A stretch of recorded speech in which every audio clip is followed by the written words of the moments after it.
Welcome to Tantrum House Studio D. I'm Kevin Delp. And I'm Melissa Delp. Today we're looking at Barker's Row.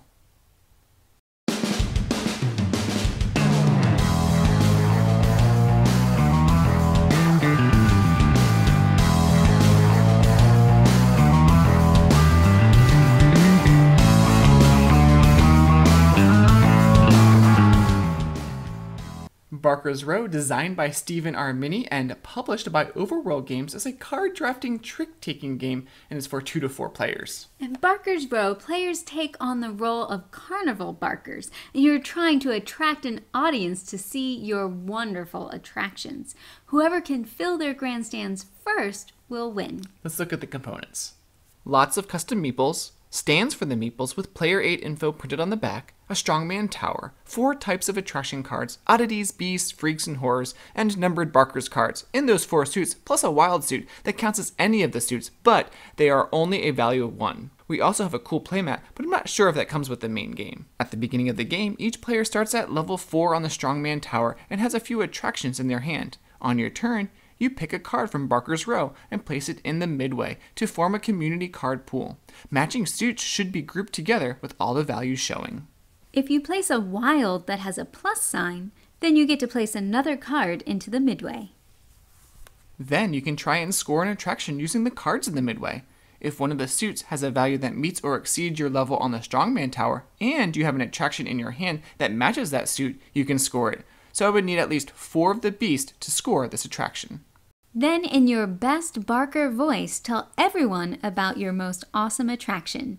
Come one, come all to see our monstrous, hairy, jaw-dropping were-walrus. After putting your attraction on stage, you move your marker up on the tower, which makes it harder for you to score your next attraction. And you gain 2 meeples for your grandstand. You'll also draw another attraction, so you always have 3 in your hand. The attraction that you scored remains on stage face up in front of you, and you can use its power one time on a later turn. They're pretty cool and can help you progress faster in the game. The player that fills up all their seats in the stands first is the winner. So you can probably tell that Barker's Row is pretty easy to pick up and learn because the main action on your turn is just taking one card from Barker's Row and putting it into the midway in order to get those numbers right in a suit so you can score one of your attractions before someone else does it on their turn. Yeah, that happened to me a few times. I was about to score an attraction, and then someone swooped in and took those cards that I needed for my turn.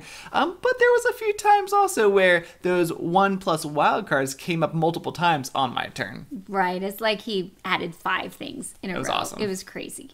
Now, another thing that can also help you in the game are the attractions that you've already laid down because they have some pretty powerful powers in them. Some of them just give you extra meeples if you meet certain conditions, or they let you add more cards to the midway. Even some of them let you increase the value of the cards there. Yeah, I enjoyed that part with the attractions that I had in my hand and trying to figure out what order to play them to help benefit my game the best. Now there is also luck in the game, especially with which cards come out in Barker's Row. They're face down so you can see what suit they are, but you don't know their value until you flip them over and put them in. And then there's also the luck of the draw with which attraction you actually draw into your hand. So the art gives it a carnival-like theme, but the illustrations and colors are darker. Maybe the word that comes to mind is macabre. The meeples are cool and quirky. The tower is fun, but wobbly. I wish it was a little sturdier. The mat is great and really helps as you match the attraction you're trying to fulfill. Or even the power of the attraction may reference a certain type of attraction, so the mat helps you find what you're looking for faster. So the fun carnival theme and the components, especially those meeples, really are one of the best parts of the game. It has a lot of table presence. I would categorize it as probably a filler game or a light gateway game.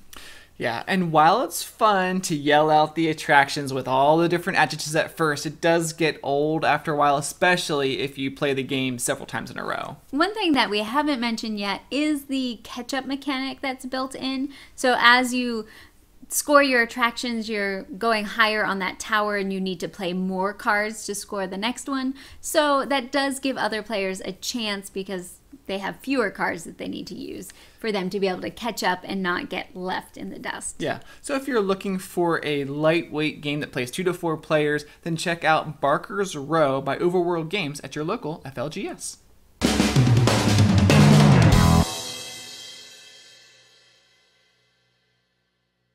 It has a lot of table presence. Now, I would categorize. Capitalize? Try it again. Yes. I wanted some outtakes so that we can use it at the end of the video. Okay, yeah. Be sure to subscribe over there.